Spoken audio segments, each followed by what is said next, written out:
Okay, folks, it's Mike Messier. Jurassic Park from 1993. I just saw it in the theater. Yes, it's a comeback classic, if you would. I just saw the matinee. I was all by my lonesome in the theater.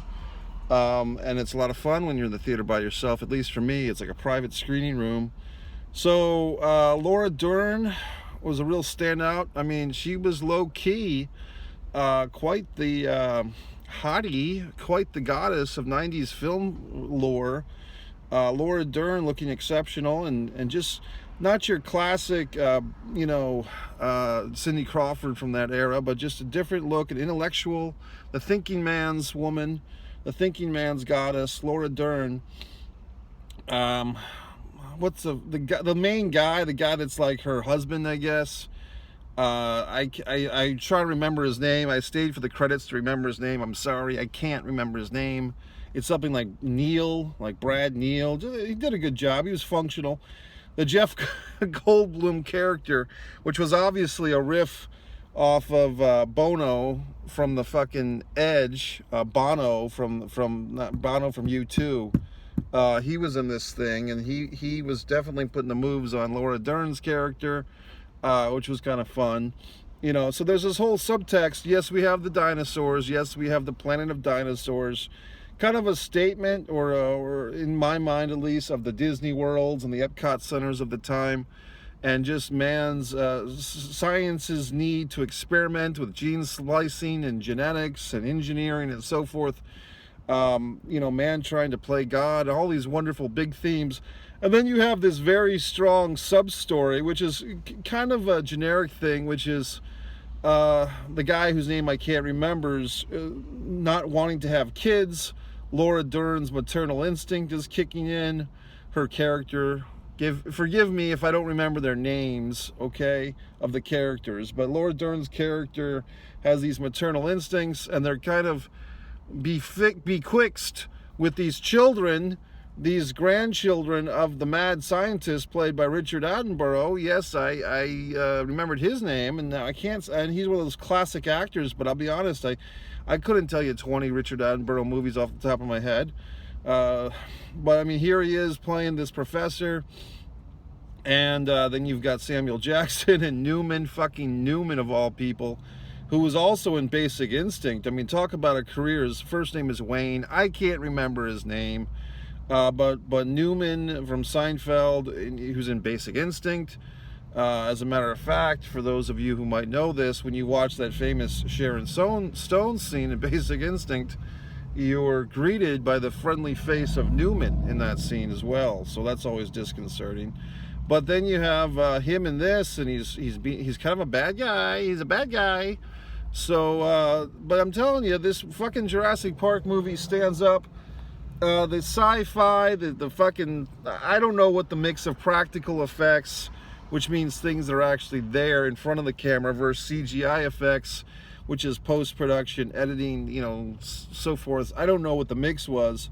I'm guessing it was heavy on the CGI, obviously, but seamless production. Yes, there's a few shots of the dinosaurs that are kind of dated, and you can pinpoint and say, okay, for this looks hokey, or this looks fake, type of thing. But I mean, how the fuck will we know what a dinosaur looks like anyway? You know what I mean? As far as the colors and the sizes and everything. I mean, people can speculate, and people love to think that they know about fucking dinosaurs, but it's still a great mystery, folks. I'm sorry. We don't have them to talk to and to examine, so it's all speculative.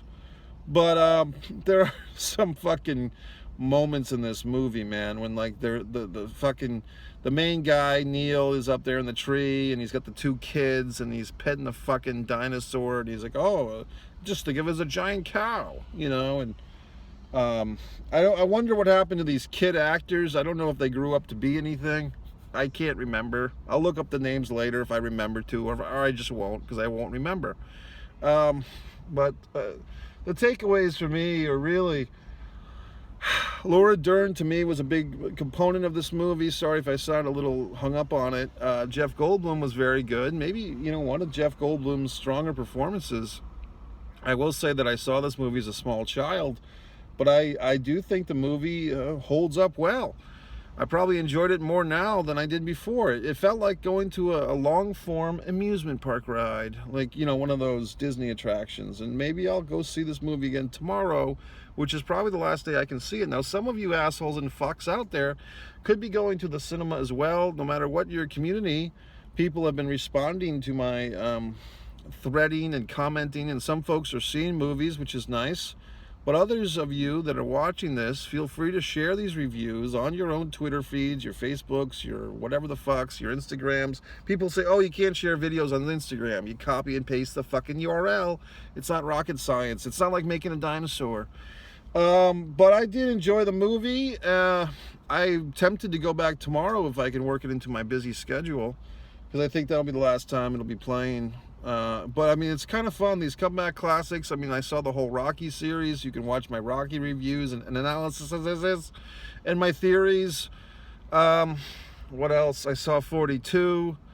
I tried really hard to get through the fucking Lord of the Rings stuff, folks. I saw the first two. The third one I was running about 40 minutes late, and I just said, fuck it, I'm not going to go see it. I was running so late. That's one thing about me. I was happy with this Jurassic Park movie today because I was in my seat finally 20 minutes after showtime, the official showtime, and the movie started just in time for me. And I was the only one in the theater. And they don't not play the movie if there's no one buying a ticket, by the way. The movies play whether you're there or not. So it was really nice that the movie and I were in sync. I was running late. The movie had a bunch of previews. It looked like a preview for a new Ghostbusters film. There was a preview for some movie with a middle name of something that actually was my middle name that kind of creeped me out, but I kind of had to leave the theater to use the facilities before I saw the whole preview, so I'm interested to see what that preview was. But Jurassic Park, I mean, it's great. I mean, Samuel Jackson chomping on that cigarette.